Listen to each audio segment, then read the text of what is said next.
So next speaker is Pippa Brashear. She's the Director of Planning and Resilience at Scape Landscape Architecture, where she works with interdisciplinary teams to integrate landscape strategies that balance environmental, infrastructural, and community quality of life needs. Ms. Brashear is currently managing the implementation of Scape's Living Breakwaters project, which is an innovative coastal resilience project in New York City. Her work on climate change adaptation include New York City Strategic Initiative for Rebuilding and Resilience, the New York Rising Community Reconstruction Program, and the National Disaster Resilience Competition. Ms. Brashear also teaches in the Urban Design Department at Columbia University. It's also closely affiliated to their Resilience Center. Her presentation today is Designing for Resilience, Ecology, Engineering, and Engagement, and please join me in welcoming her.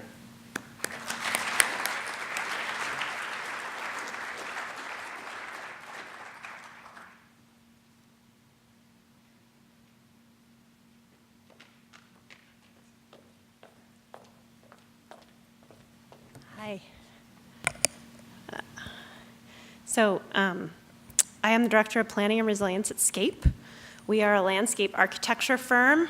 This is us in our office, about 30 people. So in terms of landscape architecture office is what you might call a mid-sized practice, but small in the scale, I think, of many of our partners working on these type of issues. We are a landscape architecture practice, but we're an interdisciplinary group of landscape architects, urban designers, horticulturalists, even some architects, planners, and we work really disciplinarily with other disciplines such as engineering, and try to realize the potential, the ecological potential, social potential of our landscapes, particularly urban landscapes. And I'm really fortunate. We've been working increasingly in this realm of what people call resilience. And I put this definition up because I think resilience, like sustainability, has become one of those terms that people start to throw around without thinking what it means. And I think when I started my practice, sustainability really was the goal. And I think the relationship of sustainability to climate change was often a real focus on mitigation. Mitigation of climate change. And then through the time, really, there was a shift or an expansion of that into this issue of livability. But how can we actually make our cities not only more sustainable, but better places for people to live and be healthy and thrive? And then I think one of the things that happened with the advent of Katrina and Sandy was suddenly this idea that climate change wasn't just something that was happening and getting to us slowly. It wasn't just something that planners had to think about, but it was something that could happen today, tomorrow. And we had to really start thinking on these dual timeframes. And I'm really fortunate to get to present after Yi, because I rarely get to have someone who has led many of these initiatives that have really shifted the thinking. And so what I want to do is really focus more on one project. I'm going to focus on the Living Breakwaters project that was alluded to. But we have increasingly, I put together this list of projects that I've worked on with Scape over the last 5 years, and you'll notice resilience pops up a lot. It's in my job title, and rebuilding. So what does that mean in practice? What does that mean in terms of how we are changing what we do and the role of designers in that? How do we as designers work with you engineers? Many of you are engineers if you're in this department, and with planners, with policymakers, community leaders. And so this is that translated into a timeline, and many of the projects that Guy alluded to are in here. The Rising Currents project at MoMA, for which our project Oyster Culture was on. We worked on the Strategic Initiative for Rebuilding and Resilience, Rebuild by Design. You have the National Disaster Resilience Competition that was spun off of Rebuild by Design. And then now in the Bay Area, they're doing another competition. And I think what this goes to show is Sandy and some of these other events around it have really kind of been catalytic for people needing to think and actually invest in this change. But what does that mean for what we do? So I'm going to dig into the Rebuild by Design competition and talk about the evolution of our Living Breakwaters project through that competition, but also what has happened since then. Because we're actively involved actually in implementing the project now. We just finished 60% design or design development last fall, and or this winter, and are still moving forward. So what does it mean to be resilience in design? Rebuild by Design came out of the Hurricane Sandy rebuilding strategy. Sean Donovan brought on Henk Ovink from the Netherlands to sort of lead this effort, and Henk often talked about this process as a detour, as a sabbatical from the normal way of doing business for government, like the federal government. And this was because it was this phased competition that was really collaborative, where once the teams were actually selected, these interdisciplinary teams, they were asked to work on a research phase. They were not given a site or given a clear definition of the problem, but really asked how to do it. And so this is a quote. Hank recently published a book on the competition called Too Big, and I've totally lifted his quote to kind of, I was reading his book, and it really made me think about the process and why and how that was resilient and looking through the lens of our project. So again, Rebuild by Design was purposely by design to really take this detour around these existing networks and build on and really foster some of the collaborations that you saw in the last presentation. And it was, I think, in part this capacity to unify and really cross disciplines and languages. So, Hank said that a good design strategy integrates multiple challenges in a comprehensive approach. For us at SCAPE and with our collaborators, that was this idea of combining risk reduction with ecosystem enhancement and social resilience, and this capacity for stewardship, because we knew that to change our environment was going to take that our ecologies were changing anyways, but to change positively was really going to take cultural change and a change in way of looking. Design embodies the power to solve problems by considering assets and the challenges at hand. I think one of the things that was troubling in the wake of Sandy was people were turning their backs on the harbor and the water. The water was bad. Basically, there was how do we keep the water out, right? Everyone had been inundated, flooded. There was most of the questions that we were seeing from a lot of people in a lot of communities was, how do I keep the water out? There was a lot of conversations about walls and how high that wall had to be. And that's the sort of red map on hand, everything that was damaged. But if you look at New York City and New York Harbor, if not New York Harbor, then not New York City. The original native cultures that inhabited the area, the Lenapes, were there because of a really rich estuary. It was an amazing fishery and shell fishery. When the European settlers came here, it became a port, right? And then really the gateway to the Hudson River and the US. And so it really is an economic and cultural cornerstone for New York. So how can you turn the back on it? So that was really the foundation of our approach was, what if you can't keep the water out? What if that is not the starting point? We also have 520 miles of coastline in New York City.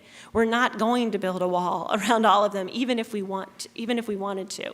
We can't afford it. So it really is thinking across that scale of not only the 520 miles of coastline in New York City, but the whole region, but also looking at the scale of that coastline. That edge is a very dynamic place. The shoreline is not a line. It's constantly changing, even without climate change. It's changing over the course of a day. Anyone who lives on the coast knows that. And so we wanted to look at that scale of these individual types and typologies of shorelines, as well as the whole region. And we came up with this approach and strategy of thinking about those ecosystems that make up those shorelines, but also the neighborhoods and cultures that coexist with them. And design, And we wanted to look backwards and analyze, looking at the history of place. And I think one of the things when we started looking at Staten Island and some of the other areas that had been inundated but also heavily damaged by waves is you saw that the problem was not one of that event, but one that had been gradually building over time. The yellow here is land that had been lost in the 30 years prior and then projected. The red is a projected additional land loss. So there was this ongoing land loss, the degradation of the harbor ecosystems, the reef that used to exist there, dredging, had basically started. We were literally losing land. Despite the fact that we'd filled land in many places, we were subjecting to it to erosion. We also looked back at these places, and what we found is, yes, there were oyster reefs off the coast of Staten Island, but it was also part of the culture there. The place where we ended up working, Tottenville, was actually called the town the oyster built. Its basically reason for being had been the oyster fisheries that used to be there, and it was its driving economy. It is no more.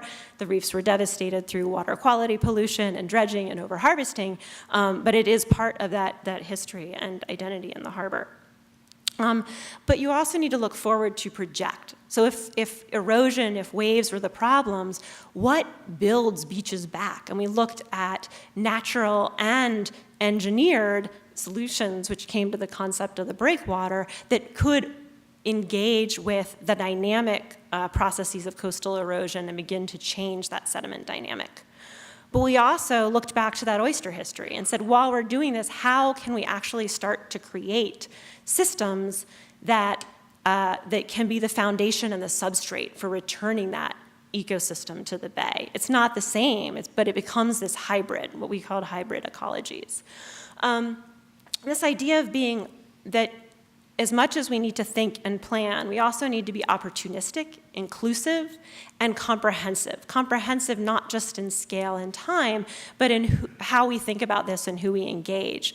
The sort of example, these are weird photos, right? But the person on the left with the oyster hat, right? We kind of have become known as like the oyster firm in New York City. We didn't make that. So someone during the competition said, hey, there's someone wearing an oyster hat handing out flyers to come to your public meeting during the competition. And I think that was a great opportunity to engage different groups, but it took that energy and inspiration. You do have to have that idea that actually begins to engage. And so we worked really closely with the Billion Oyster Project, which is a nonprofit that restores oysters. And as part of the competition, we wrote a oyster gardening manual with them. To codify many of the restoration techniques so they could give it to teachers to teach students how to restore oyster reefs. And so when you start engaging in all those activities, not just the science and not just the engineering, the engagement, the ecosystem, these things that interest people, you really start uniting people and places and raising awareness that really raises a sense of ownership and momentum. But that energy has to translate into solutions that are workable and feasible. And that's what I'll kind of focus the next part of my presentation on. But as part of the competition, we thought about that too. I think there's a lot of pictures of community engagement, and we did a lot of that, but we met with a lot of agencies at the city, at the state, at the Army Corps of Engineers. One of my great mentors on the project was actually the ex-chief regulator of the Army Corps of Engineers for the New York district, who sat down with me and said, well, these are all the hurdles that you run into when you try to permit an in-water project.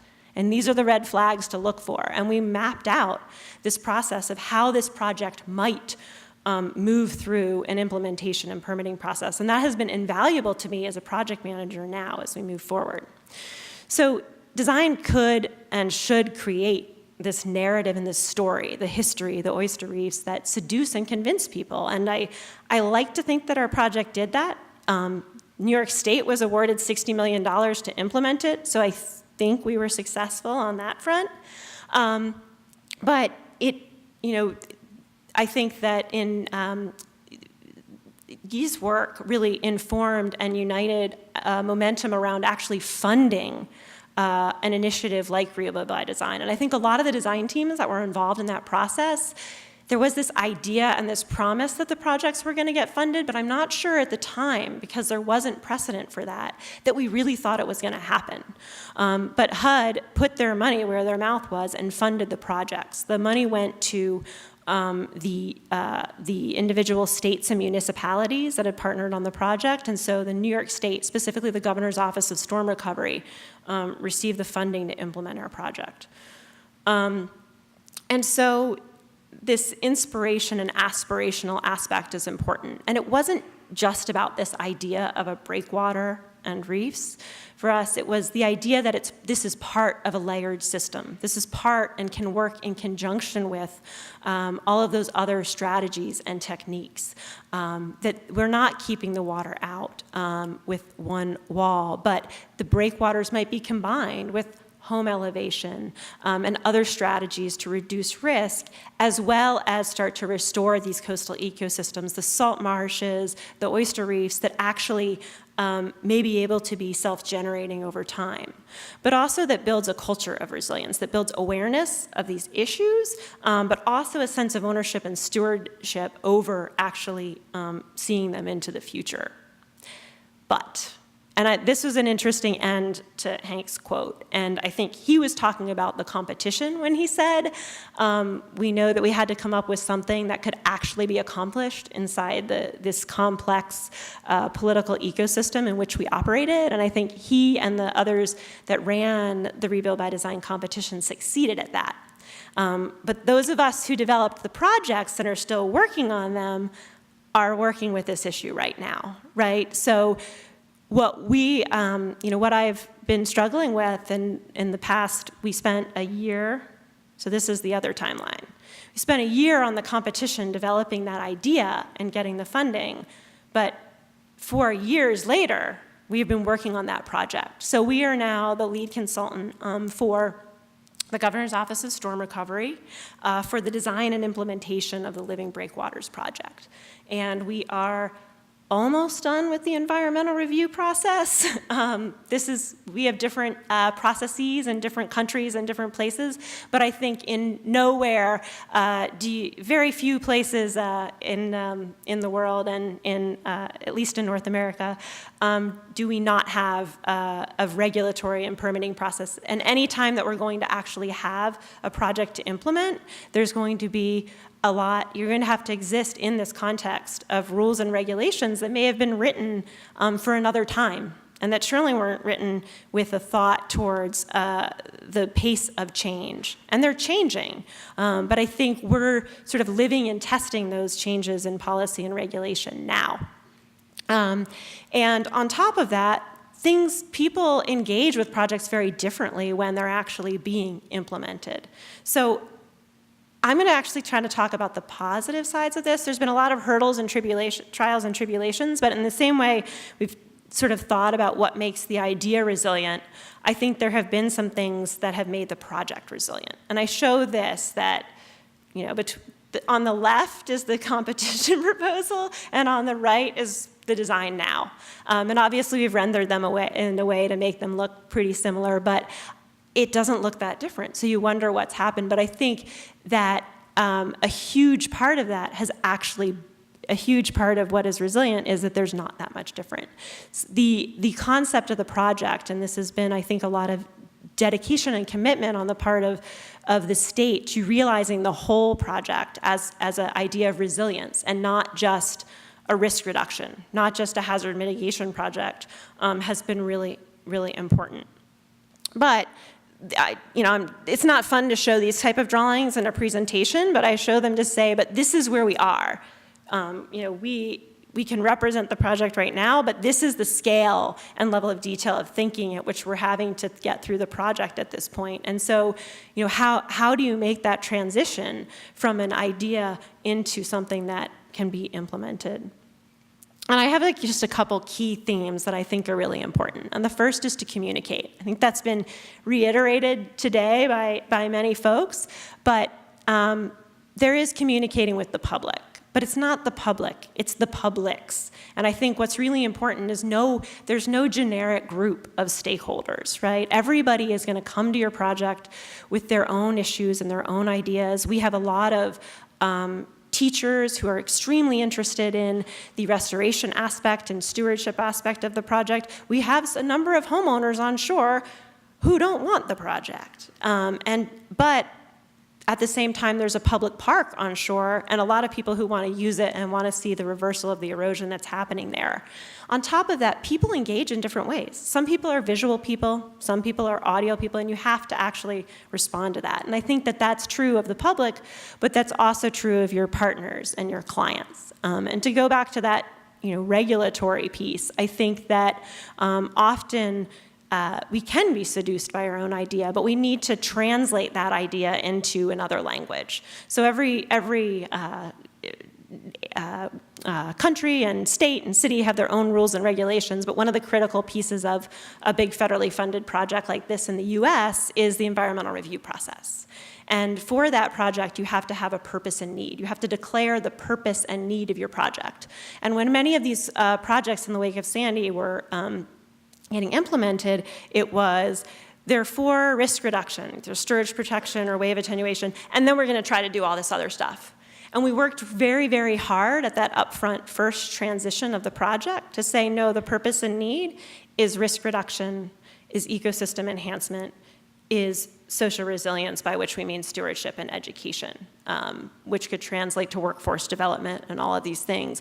But if we didn't institutionalize that, then no one could evaluate the project. And it was in those terms, and it would be very easy to strip away all of those things. And we know when you start putting real costs to things and real budgets to things, certain things that people were really keen on earlier on start to fade away. And so this was a really important step, and I show it every time I talk to designers because I think it is this issue of language, of we need to learn to speak those languages. It's also really important to communicate within your own design team. What I've realized is I've gotten okay at speaking coastal engineer and marine ecologist, and they're really a different language than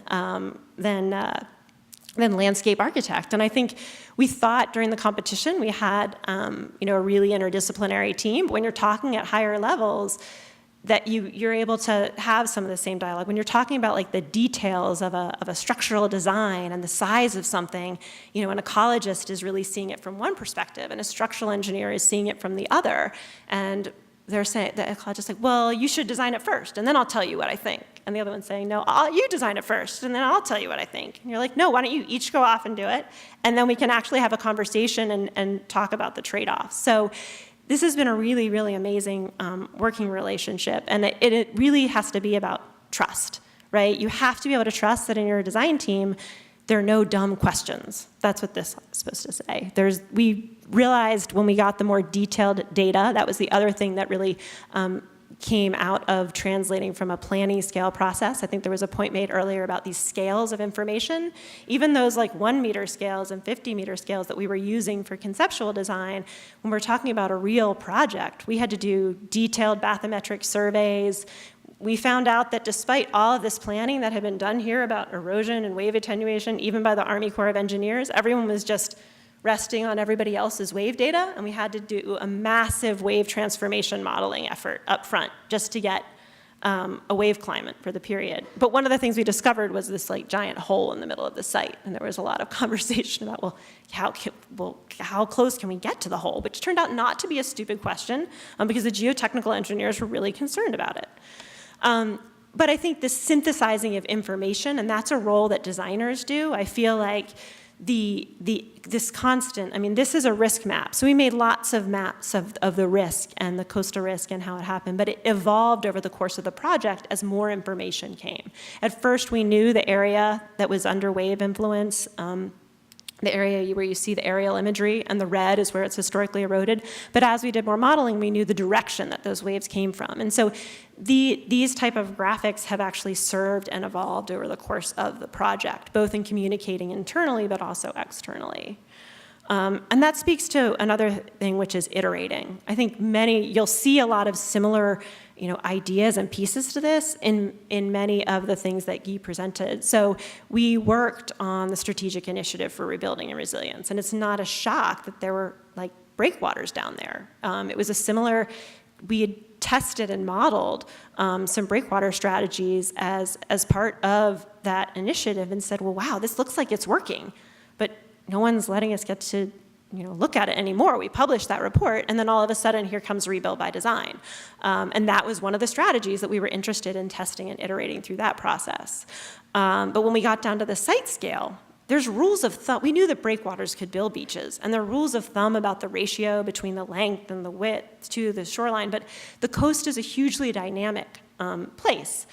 And so we had to test it a lot. These are a little hard to read, but you can kind of see the land, and what you're seeing bright is everywhere that's dark green is beach accretion, and everywhere that's red is erosion over a 20-year projected time frame. And we had to work really closely with the modelers to say, we had to say what we wanted. We want a model that doesn't have to be super fancy or take a long time, but it's got to be quick so we can iterate through these. And the first row you'll notice are like really regular. There's a straight line, there's one that's really close and then spaced. And we did that at first, not because we would ever build any of those, but we were trying to just understand what the range we were working in this very specific place. And then we've really, really iterated through these because it's difficult. It was really hard to predict an unpredictable pattern, but this has allowed us to hone in. And we used a Genesis shoreline change model, which is a 1D, 2D model, very simple. Like, is the shoreline going in and out by how much over time? Interestingly enough, the waves, the storm wave attenuation, which I think people were more focused on, in some ways is simpler. Starting out, if you knew the direction the waves were coming from, you can kind of know where the breakwaters are going to sit to block them. And so we had these very simple just representation. As we understood the shoreline change, then we started using simple monochromatic wave models. Not simple, but it still took a long time to set up. And then finally, as we've gotten honed in on what we think is a scenario that works, we're using FunWave, which is a spectral wave model. We can look much more closely at that. So it's this iterative process and figuring out the right tools to work with that. And so I think one of the things for design is really learning how to ask the right questions and partnering with engineers and modelers to say, what is the right tool to answer that question? If all you have is a hammer, all you see is a nail, and we have to kind of step outside that box and look at all the different ways of looking at things.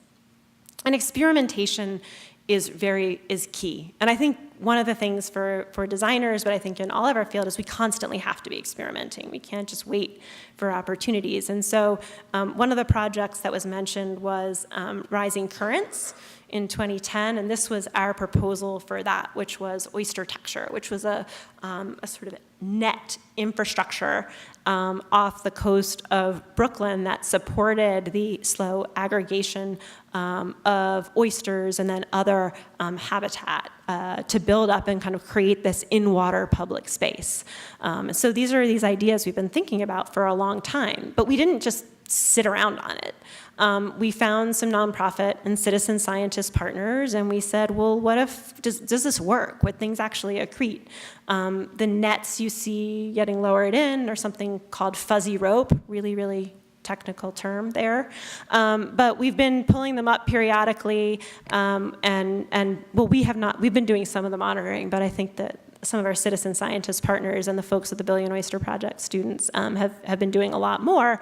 But we have seen growth. We have seen growth on those fuzzy rope, and something else we tried to test, which were these tiles of bioenhancing concrete. And so when we got to designing the breakwaters, we said, well, what materials are out there that we can integrate into the breakwaters that are going to be durable, that are going to be able to stand up to a 100-year storm with huge waves, but also actually create habitat. And so we had this idea of bioenhancing concrete units and worked with e-concrete to use these features both as armor units and these sort of manufactured tide pools, which are water retaining elements.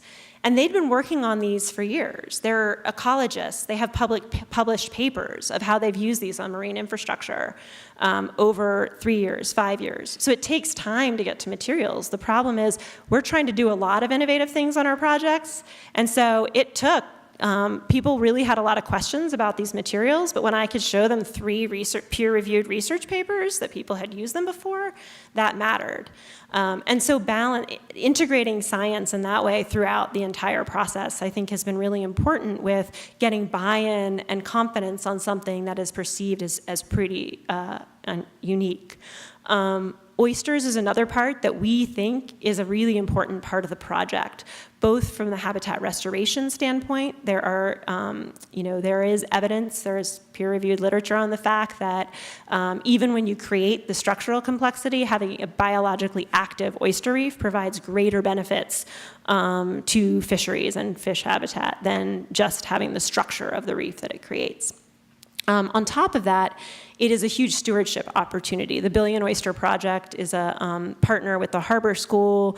They train students in oyster restoration and science. They're building science skills. They're learning responsibility. It's a huge and really amazing effort in New York City, and we wanted to work with them. But there is a lot of skepticism about the survivability of oysters and issues of poaching, because we are not clean enough waters to eat oysters out of. And so one of the things was integrating the cultivation and pilot restoration of oysters near where the project's gonna go. So this is going on right now while we're doing the design process. So when we get to that point of having to talk about permitting oyster installation, we have this body of information and data. And so you constantly have to be thinking about that testing. Then there's the physical testing, and this is in many ways a traditional engineering element of the project, but it's really important, and it's proved really helpful in communicating the project too.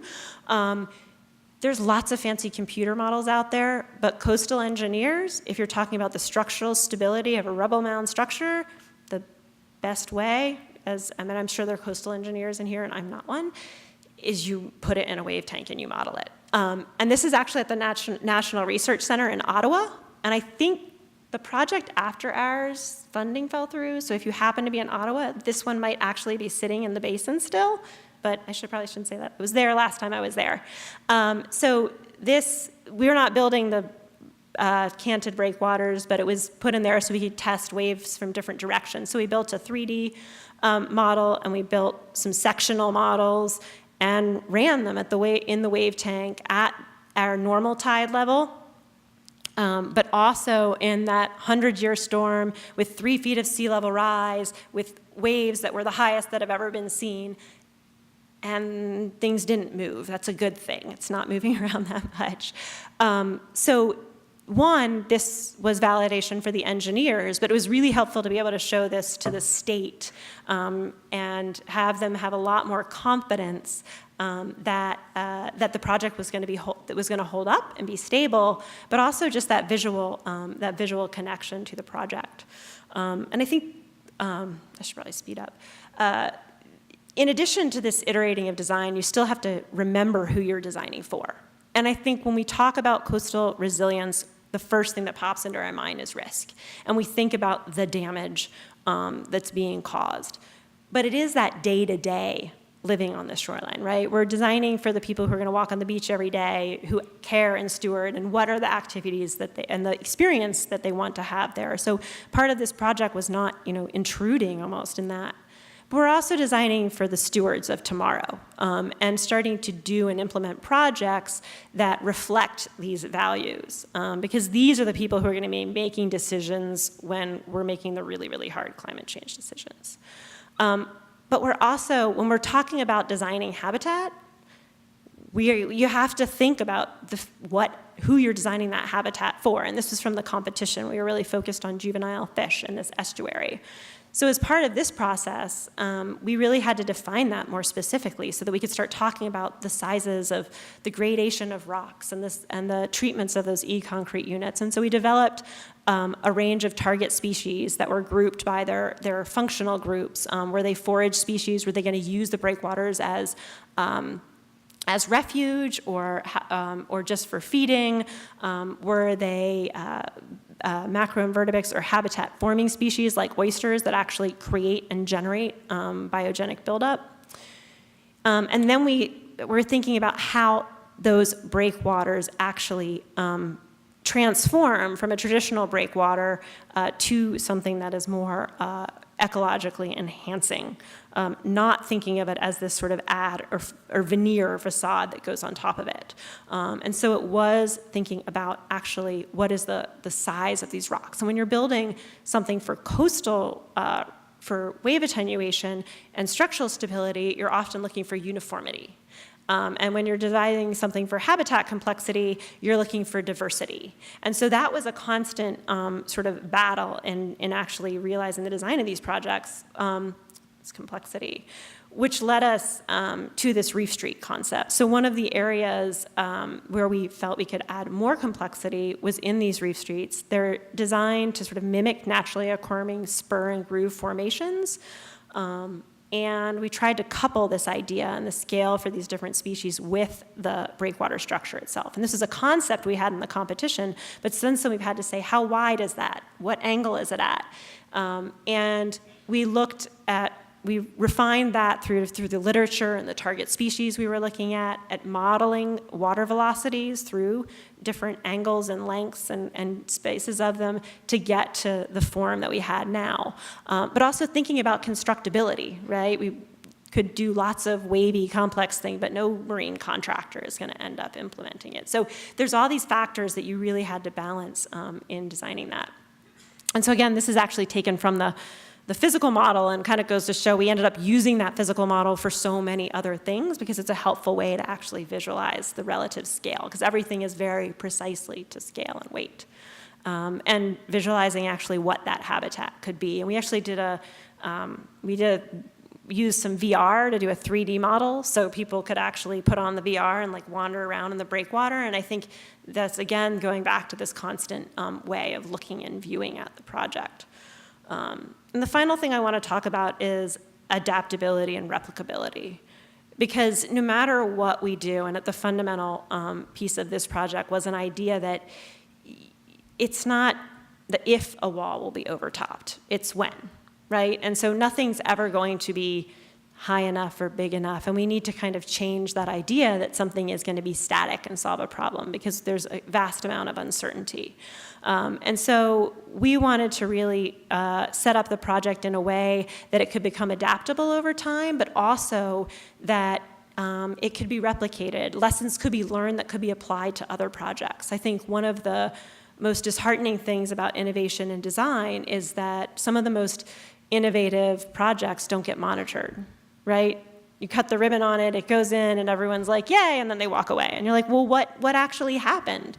And so we've been really advocating for a lot of post-occupancy evaluation on our projects, but also for this, ecological monitoring. And so we looked at a lot of different treatments and techniques for those e-concrete units, and there's actually a whole sort of statistical layout in terms of enough repetitions and number and where they're placed on the individual breakwaters so that the biologists, if we can get monitoring funding, can come back and monitor that and understand the performance. And then over the course of the system, we've actually built in controls. So there is one totally traditional breakwater. There's one breakwater that only has reef streets. There's one breakwater that has only the enhanced units but no reef streets. So we can start to gauge that and understand. And as part of the competition, the initial idea were strategies for the region. They weren't for a site. And it was HUD selected that site for us. So the idea being that this could help us adaptively manage that, but also sort of think about where else it could be applicable on the region. And so I think those are some of the lessons that we've learned as we've tried to translate that into a place. But it's a hard road to hoe, and there's a lot. The closer you get to implementation, there's more and more people involved and a very complex network of people. So I think we have to give a lot of credit to our client at the Governor's Office of Storm Recovery and all of our partners, including Arcadis and Coe Engineering and a number of other engineering and architecture firms. So thank you.